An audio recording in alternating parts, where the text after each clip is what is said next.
So worship is the act of giving. Amen? It's the act of giving. So ang worship is usa ka butang nga gihatag sa Ginoo sa tuwa. Usa ka permiro nga butang nga gihatag sa Ginoo sa tuwa. Nagikan ra pud sa iya. Amen? Kung moingon kasi mo kaugalingon karon, Lord, ihatag na ko sa imo akong teenage years. And tanan nga time sa kinabuhi sa tao, behold na sa Ginoo. Ihahagi ako ng tanan nga panahon. Kung moingon kasi Ginoo, Lord, ihatag na ko sa imo akong life as an act of worship. Kay giving man ang worship, asagi ka ng life sa Ginoo gyapon. Kung moingon ka karon, Lord, ihatag na ko nimo akong kwarta, akong positions. Ihatag na ko nimo, Lord, akong time, masagi ka ng time, ang kwarta sa Ginoo. Worship is giving. But wala tay ihatag diha sa Ginoo nga wala sad naggikan sa iyaha. That's why ang worship is an act of giving honor. Meaning, kanang tanan life, kanang tanan kusog nga nani mo karon, talent nga nani mo karon gikan na sa Ginoo. And ang iyang gipangayo sa tuwa is ang paghatag o pagpasidungog niya tungod anang iyang gihatag sa imo. Amen? Giving honor. What is worship? Number 1, giving honor. Dungog. Kabantay mo, sa last na to na story, sa life ni Joseph, every time na moingon ang mga tao sa iyang palibot nga, kini siya maayo ning tao, kabalo ni siya mutagna. Moingon din si Joseph. Ang gasa sa pagtagna, dili gikan sa ako, kundi gikan sa Ginoo. Muna example sa pagpasidungog. That whatever na naa sa tuwa, walay lain na na ang ayan pasidunggan, kundi ang Ginoo. Number 1, what is worship? Worship is the act of giving honor. Dungog. Walay atunga. Mabitaw, dili kay ko ganan mag-posting sa Facebook. Kaya sa'yo mag-give kay, nako weakness, ang kasagulan na nako, akong na rin ba? Muna nga, ang Diyos yun niya kaguntago na nagpahinungdong that worship is the act of giving honor. Ang tanan yun na dungog, iya rin sa Ginoo. Ginatagan ka niya life, itagaan ka niya kusog, itagaan ka niya kwarta kinabuhi, na naakaroon. Ang iya lang yun, usa ka butang nga wala niya gihatag sa tuwa is ang worship. Ano man, si Lord, hindi siya gusto nga na siya ka-share sa worship. Dungog. Hindi siya gusto nga nailain mapasidugan. Si gusto niya nga ang dungog iya harag yun. Number 2, reverence. Pag may kag-reverence, pagtahod o kahadlok sa Ginoo. That is worship. Pagtahod o kahadlok sa Ginoo. Remember Joseph, sa dihang gitintal siya. Every day gitintal siya. Kasi naitago ni Joseph. Kasi yung response. Itong itudlo nito yung agent sa inyo. Ha? Ni-flee siya. Because ang temptation, dili na to siya atubangan, dili atong layasan. And katong abutang sa dihang, so wala pa siya nilayas, nidagan, kasi ang gingon, that is abomination. Dili na ako na mabuhat atubangan sa akong Diyos. And that is worship. What is worship? Giving honor. And number 2, giving reverence. Pagtahod sa Ginoo. That is a true worship. Ang worship is that whatever you do, whatever you say, o bisag asa ka makapaingon, na align sa Ginoo, that is worship. Paghatag og dungog, paghatag og pagpasidungog sa Ginoo. Ang Ginoo magitanan dani, ang Ginoo magin ang nagbuhat ani, that is worship. Reverence, pagtahod, dili na ako ni buhaton, dili na ako ni sudlan na butang tungod kay nako'y pagtahod o kahadlok sa Ginoo. That is worship. That is the real meaning of worship. Sa life ni Joseph, makita na to, akong i-relate because mo ni atong topic this month, diba? Ang life ni Joseph. That is the true worship. Nga kita mo hatag pasidungog sa iya, and number 2, nga kita mo hatag ugod sa respeto sa iya. When we say respeto, dili lang sa sinuotan, dili lang, kung dili sa atong pagpanulti, sa atong nilihukan, sa atong desisyon, sa atong mga choices. Natay respeto diha sa Ginoo, and that is worship. Amen? Nakuha na to? Giving honor, giving reverence, and number 3, devotion to God. Devotion to God. May devotion to God, gugma na to diha sa Ginoo. Diba? Bisan unsa pa ka kamayo mo tukar mo kanta, kung wala ka nagtukar og ni kanta tungod kay nahigugma ka sa Ginoo, dili na nato matawag mo worship, because worship is a devotion to God. Gugma. Isayaw ka, ikanta ka, nitukar ka tungod kay nahigugma ta diha sa Ginoo. Nagserbisyo ta tungod kay nahigugma ta diha sa Ginoo, and that is the real meaning of worship. Worship, it is the response of the human heart. Response na to ni. Diba yun ko, ang kinabuhi, kinabuhi ko, kusog talent na nasa tuwagikan sa Ginoo. And worship is the response of the human heart to the greatness. Response na to nga, dako kay ka Lord, you are holy, and you are a loving God. Response na to. Worship is not limited to singing songs in church. Diba? Ngayon ka nga, ang worship, mo nang pagkanta, mo nang pagtukar na ko, mo nang pagwali na ko. But worship is not limited to singing songs in church. It is a lifestyle. Amen? Can I answer the lifestyle? Worship is a lifestyle. Ini mo kagulingan din? Lifestyle. Lifestyle of surrender. Dili kanta lang ang worship, no? Pamaagi lang nato na, response lang nato na. Namuganta ta, expression lang nato na, part na siya sa worship. But ang worship is not exclusive sa pagkanta o pagdayeg sa Ginoo. Worship is a lifestyle of surrender. Meaning, ato ang choices, ang ato ang words, ato ang attitude, daily, consistent way of living, atong pagkinabuhi, subay ba diha sa Ginoo. Mga for example sa lifestyle surrender, you choose to forgive instead of revenge. That is a lifestyle of surrender. Because you know na ang Ginoo mapasayloon, and dili siya kapanimalos. And that is worship. Dili lang kay nagkanta ka sa inyong balay, nagkanta ka diri. Number 2, you obey even when it's hard. Kanang ituman kas Ginoo, ingon ang Ginoo, isang pagpang, ayun sa napod, diba? Daghan kayo command ang Ginoo, ayaw na. And that is worship. You obey even when it's hard. Number 3, you live pure even when tempted. Not like Joseph, diba? Motong tinuod nga, pagsimba sa Ginoo, pagsimba sa Ginoo. Nga naatay kahadlok, naatay pagtahog sa Ginoo sa atong pulong, dili ta may sa mga libang-libang, sa ato ang buhat, no? Kumusta atong buhat sa atong mga kamot, kumusta ang buhat sa atong mga tiil, kumusta atong kasing-kasing. Like sa example, ganyan, you choose to forgive instead of revenge. That is a true worship. Lifestyle of surrender. The choices sa ato ang pulong, sa ato ang buhat, sa ato ang kinaiya, daily, consistent way of living. That is worship. Worship is not limited to singing. Ang worship na dili lang pagkanta, kundi ato ang paghatag og pasidungog, kahadlok, pagrespeto sa Ginoo, and hugma diha sa Ginoo. Lifestyle of surrender. Number 2, obedience and love toward God. Pagkapasinugtanon, mo nang tinuod nga worship. Ano musugod as Ginoo ba? Na siya giingon sa tuwa.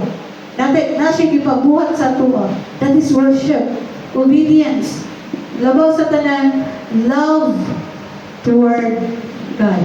Gugma sa Ginoo. That is worship. Nay gugma ka sa Ginoo, that is worship. Ang kanay mong gugma, madala nimo sa pag-express sa response nimo. Nga gibuhat nimo na tungod kay nahigugma ka sa Ginoo. So check na to atong heart karon. Anong gusto ta masulod sa worship team? And anong naata sa worship team hantod karon? Tungod pa ba ato pa bang motivation or ang drive pa ba sa tuwa sa gugma sa Ginoo, or tungod lang kay na-enjoy lang ko namin ka talent, di ba? So salamat sa pulong sa Ginoo ninyo kabuntagon. The deeper meaning of worship is that giving, ang paghatag sa pagpasidungog, kahadlok o gugma sa Ginoo. Because pag mingon ta gihatag na ko nimo ang life, ang teenage years, iya sa Ginoo ang times, iya sa Ginoo ang life, iya sa Ginoo ang positions, money, iya ang tanan. But one thing na dili gusto sa Ginoo nga kuhaon sa tao, worship. Di siya gusto nga na ka-share ka na. Dili siya gusto nga ilugo na to na mo. Bitaw na si Lucifer pakanaog sa kalibutan tungod kay ano man, gilog na niya ang mga pagdayon. Lifestyle again, mini atong habits. What you always do, that is worship. What you always do, that is worship. Our habit. Meron kag lifestyle, habits, choices. Kumusta itong mga decisions? The decisions you make, behavior, how you act, your values, what matters to you. That is lifestyle. And that is worship. Again, worship is not limited to singing. Dili yun na pagkanta ang worship. Ato na ng response. But worship, na siya lawong nga meaning. Meaning giving honor, reverence, devotion to God, a lifestyle of surrender. That is worship. Our lifestyle. Amen. Amen. Amen. Salamat sa pulong sa Ginoo. Again, lifestyle habits, what you always do. Kasi kanunay nimo ginabuhat, that is worship. Choices nimo, decisions you make according ba na sa Ginoo, according ba na sa pulong o prinsipyo sa Ginoo, our behavior, our values. What matters to you, that is lifestyle, and that is worship. Amen. So, parayon ta, ingon ang pulong sa Ginoo, yet a time is coming and now come when the true worshipers will worship the Father in spirit and in truth. Worship the Father in spirit and in truth. So, tinuod ang kuno nga worshiper, is that moday da sa Ginoo sa spirito. Kung mayroon tag spirito, worship is beyond physical actions. Beyond na nagpataas ka sa mukamot, beyond na nikanta ka, beyond na nilokso ka, there is worship. There is worshiping God in spirit. Worship God beyond physical actions, clapping, jumping, sa mga singing, di ba? Playing instruments, more than that.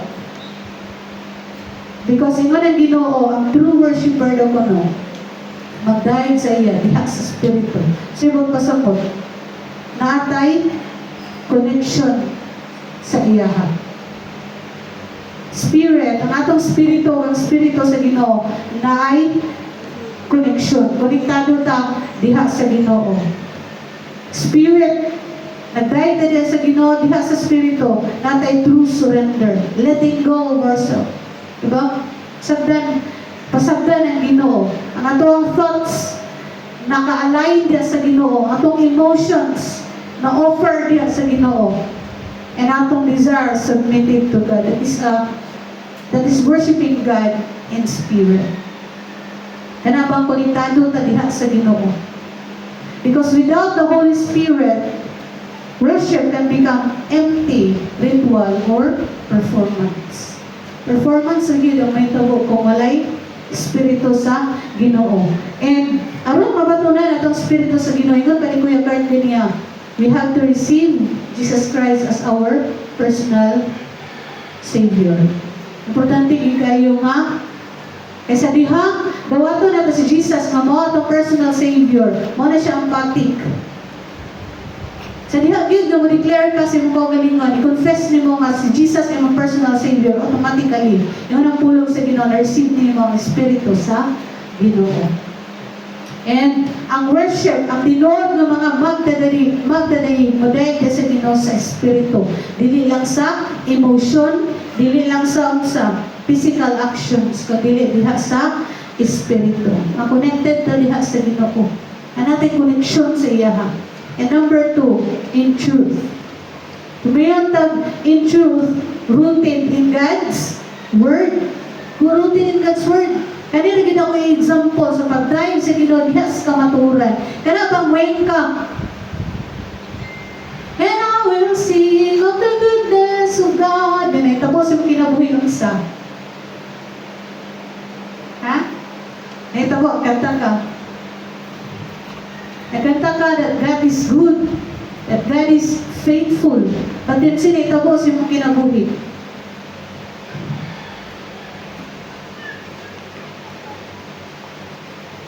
Nagdahil ka sa Ginoo for who He is. And dili tungod kayo sa imong kahimtang. Kung sa iyang ingon, that He is good. Kaya nagingon man siya sa iyang pulo nga maayo siya, despite sa imong kahimtang nga dili maayo, that is worshiping God in truth. Because nagdahil ka sa iyaha, kay natuo ka, nga nag-ingon siya, nga, unsa siya? Maayo siya. Despite na dili maayo ang atoang kahimtang. That is worshiping God in spirit and in truth. Truth, rooted in God's word. Kung sigingon sa pulong sa Ginoo. Wala ta gadayeg sa Ginoo tungod sa atong nasinatin karon, tungod sa atong nakita karon. But gadayeg ta sa iya, ingon ang Ginoo, gadayeg ang mga true worshipers, meaning ang mga tinuod kuno nga magdadayeg, magdayeg sa Ginoo tungod sa imuhang nabasa sa iyang pulong kung kinsa siya. Amen. Nagyoy basihanan sa atuang pagdayeg sa iyaha. Truth meaning authentic. No? Walay pretension. Dita kinahanglan mo pa-pretend sa Ginoo, madayeg ka sa Ginoo. Just be who you are. Authentic na pagdayeg. Minun siya nga, ang tinuod nga worshiper madayeg sa iya sa authentic na mga pagdayeg. Walay pretension. Again, spirit and in truth reveals His character, will, and commands, not human ideas. Dili human ideas ang atoang pagdayeg diha sa Ginoo. Again, ang tinuod nga magdadayeg sa Ginoo, musimba sa iyaha sa spirito ug kamatuoran. Naatay connection spiritually, and number 2, rooted sa pulong sa Ginoo. That again, example, bisan pag dili maayo mong kahimtang, bisan pag feeling mo unloved ka, tungod ginag-ingon ang Ginoo that He is loving, that He is merciful, that He is good. Isa pa, that He is just and right. Matarong siya. Diha ang basihanan sa itong mga pagdayeg. Dili kung sa ato ang sitwasyon o kahimtang. Mao na ang tinuod ng mga magdadayeg. Yet a time is coming and has now come when the true worshipers will worship the Father in spirit and in truth. So, importante kayo nga nagitay connection sa Ginoo. Dili lang na tumarbuka, dili lang na kanta-kanta, dili lang na sayo-sayo, kundi naagid ang spirito sa Ginoo. And naagid authentic na pagdayeg, truth, basihanan din sa pulong sa Ginoo. Na natin ginakuptan ba? Anong ginadayeg na to siya? Anong ginatawod na to siya? Anong ginatagaan na to siya pagtawod? Tungod din ano man, ingat siya siyang pulong nga maayos siya. Diba? Ingat siya siyang pulong nga he is right, righteous siya, matarong siya. Ano kasunod ta sa iya? Tungod ginag-ingon siya nga mauna siya. Mauna siya. Mauni ako. Ingon ang pulong sa Ginoo, mauni ako. I am right, I am gracious, merciful, loving God. Mauni ng Ginoo. Dili na gid na siya mabalik. Mauni gid na iyang karakter. So atong pagdayeg sa Ginoo diha sa spiritual kamaturan. Mo gid yan unsa ginizar sa Ginoo. Nga naay mga true worshipers. Hindi mo dapat true worshipper ka. Amen. Dahil sa Ginoo sa spirito ug sa kamatuoran.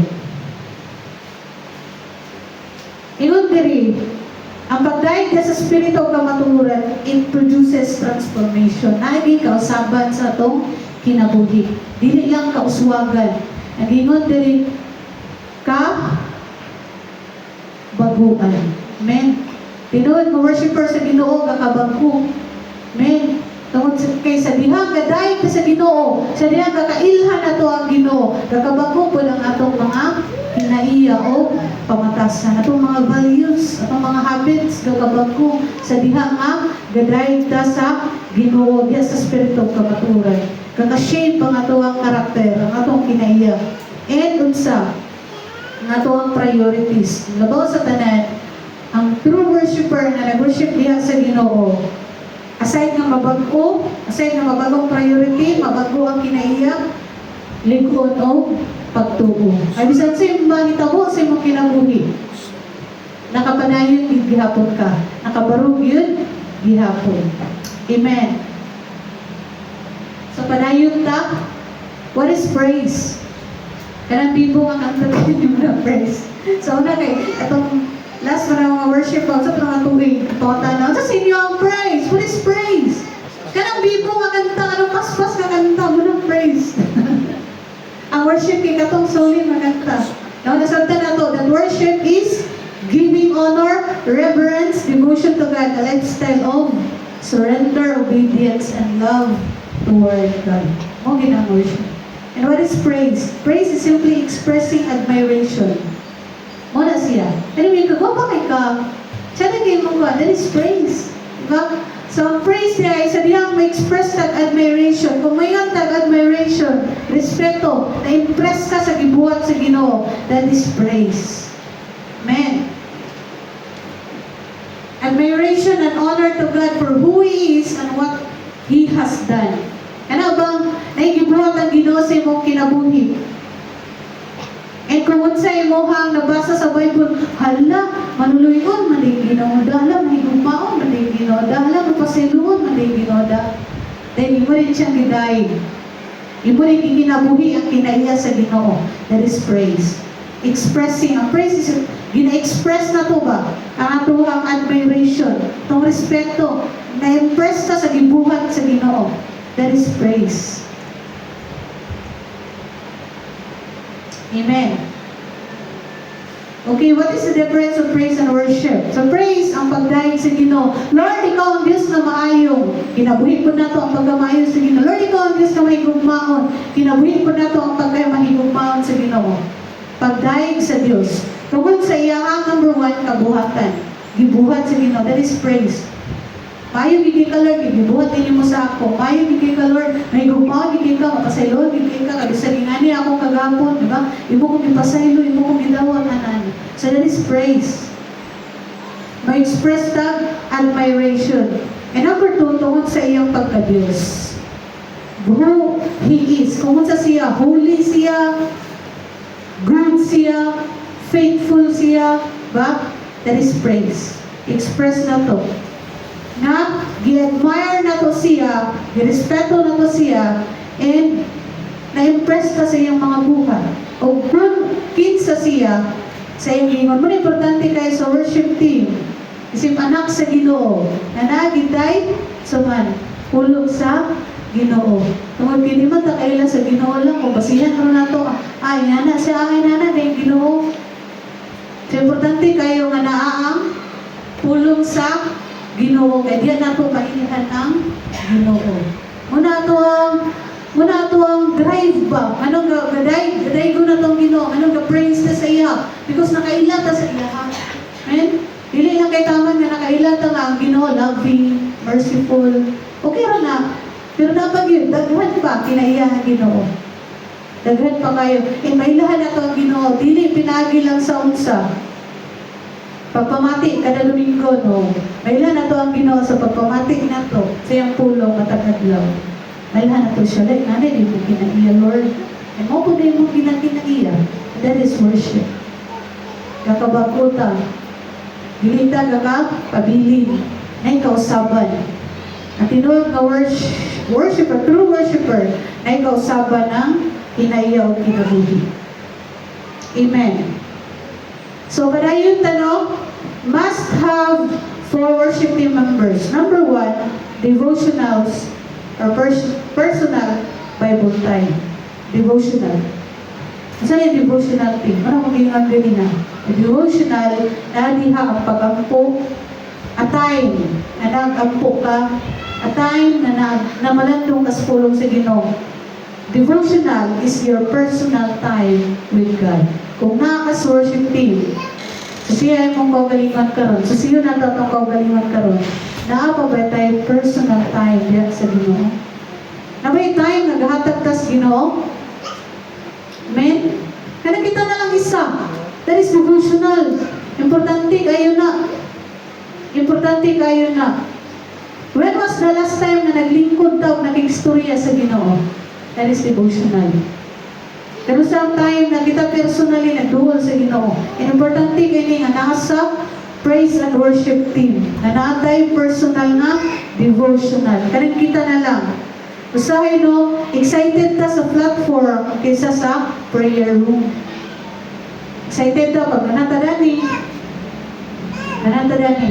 And you know what, kung unsa nga sa tago may mong gibuhat, magawas din na pag nanakadani. Amen? Magawas din na.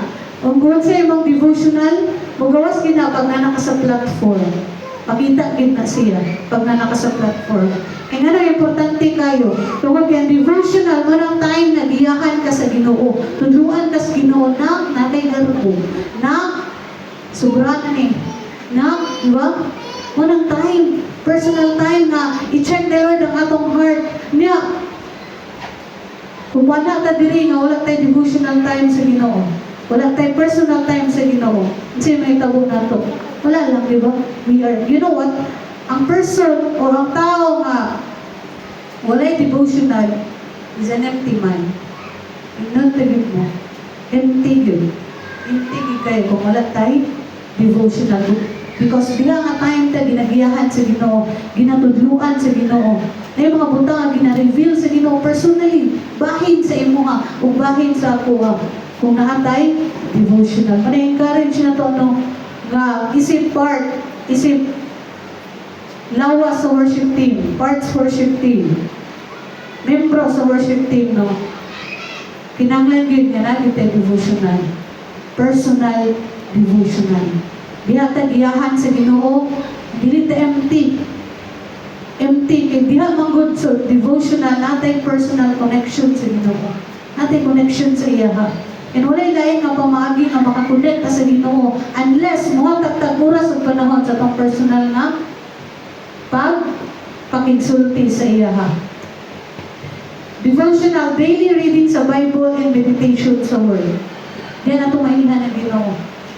Diyan tagakawag ko, diyan tagakausap. Unless no, siratan mo, dagan na kayo ng istorya. Diba? Hindi na kaganahan. Hindi ka mapaubos. And diha din sa devotional, diha magsugod ang ato ang connection sa Ginoo.